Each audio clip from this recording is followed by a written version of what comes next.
Wakati mzozo ukiendelea kuhusu mlango wa Hormuz, serikali ya Teherani imetangaza mambo mawili ya msingi: Marekani kukubaliana masharti 6 waliotoa, ama mlango wa Hormuz kufungwa mpaka 2029 atakapotoka Trump. Unajifunza nini? Serikali ya Teherani imesema ni aidha Marekani kubaliane na masharti 6 waliowapa, ama mlango wa Hormuz uendelee kufungwa mpaka 2029. Masharti hayo nilikutajia: blockade ambayo Marekani iliweka mbele; pili, kusitokee na vita Mashariki ya Kati; tatu, Marekani atoe bezi zake zote zilizoko Mashariki ya Kati; nne, warudishiwe fedha zao; tano, wafanyiwe compensation zao, yani compensation, malipo ambayo wao walifanya uharibifu kwenye vita; alafu la sita, kutolewa sanction zote. Haya yasipotekelezeka na serikali ya Marekani, mlango wa Hormuz utaendelea kufungwa mpaka 2029. Kumbuka Trump 2028 anamaliza muhula wake. 2028 mwezi wa 10 kutakuwa na uchaguzi mkuu wa rais. Kutokana na katiba ya Marekani, Trump hawezi kugombea mihula mitatu, kwa sababu 2006 aligombea, na hii tena miaka 8 inamtosha. Atakuja rais mwingine, otherwise afanye uchakachuaji kama yeye alivyotangaza juzi kwamba atagombea mihula 4, yani 2028 atagombea tena. Hiyo nguvu ataipata wapi? Labda afanye uchakachuaji wa katiba kwa wingi wa wabunge, ili wafanye mabadiliko ya katiba. Sasa wakati mgogoro unaendelea, Mojtaba Al-Khamenei ameongeza nguvu. Ameteua viongozi 6 ambao watakaokaimu nyadhifa mbalimbali kwenye serikali ya Teherani. Mojtaba Al-Khamenei kama supreme leader amemchagua mtu mmoja anaitwa Ali Abdullahi kuwa the chief of the staff of Iranian's army force. Huyu mtu ni hatari sana, Alafu kuna mtu mwingine anaitwa Ahmed Vahidi amechaguliwa kama komando wa Islamic Revolution Guard Corps, ambapo ni hatari. Alafu kuna mtu mmoja anaitwa sasa hawa watu anaitwa Abdimir Ali. Huyu amechaguliwa kuwa kama komando wa Islamic Revolution Guard Corps ya Navy, na wengine 3, 6. Kwa nini uteuzi huu wa Mojtaba Ayatollah Ali Khamenei? Marekani na Israeli wamelalamika. Yaani kwa nini uteuzi unafanyika Iran, lakini malalamiko Trump na Netanyahu wanakataa, wamekasirika, hawataki uteuzi huu. Kwa nini tu?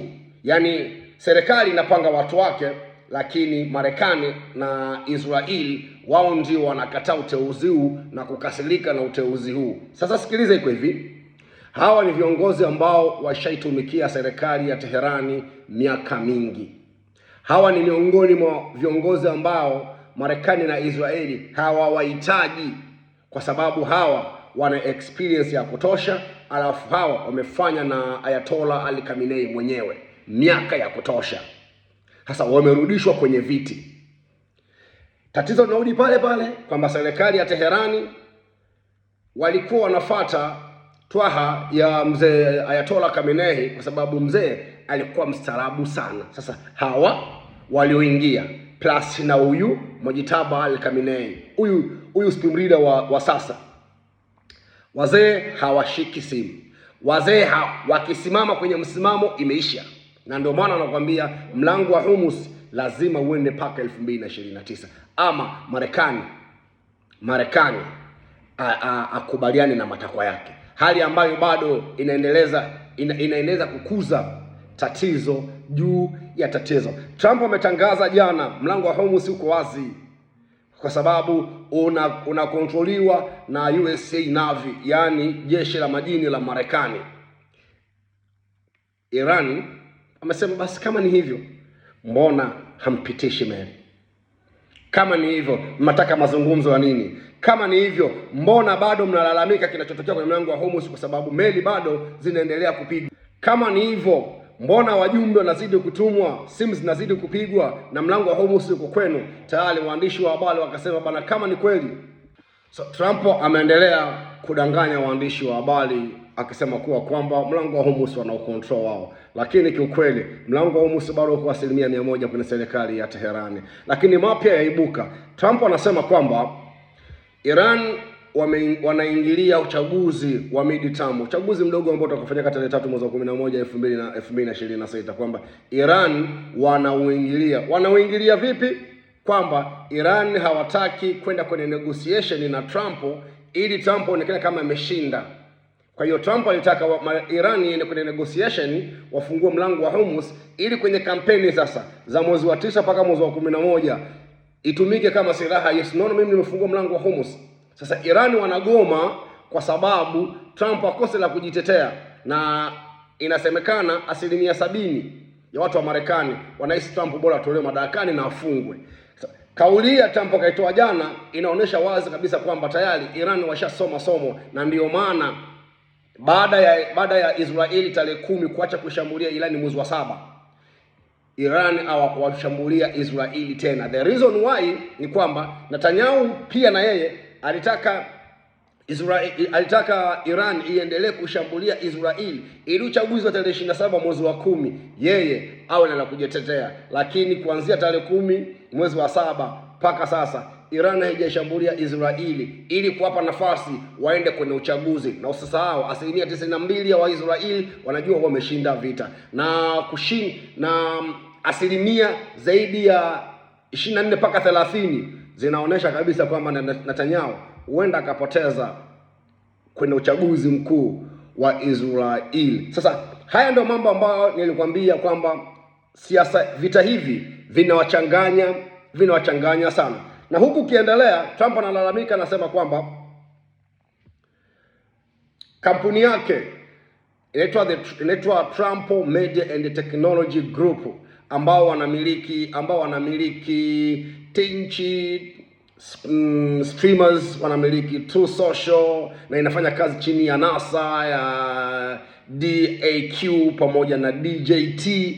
Wameingia hasara mpaka jana zaidi ya bilioni 238 hasara ambao wameipata. Hiyo tena kwa sababu gani? Ni kwa sababu tayari watu wameshashtuka kwamba okay, hizi kampuni ambazo sisi tunazitumia zinatumika kufund vita na kuendelea kuumiza watu wengine. Nilikwambia vita hivi vimetumika kama funzo kwa Wamarekani ili kuwafunua akili, kujua kinachoendelea.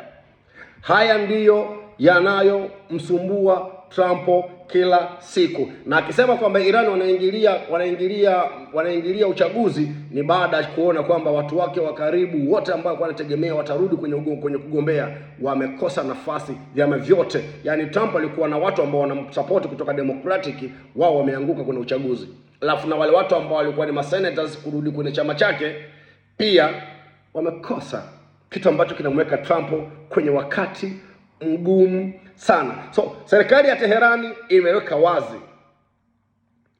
wazi na kwenda kwenye kura za maoni kuitaka Ukraine waweze kulipa kitendo ambacho wao walikifanya kule Caspian Ocean.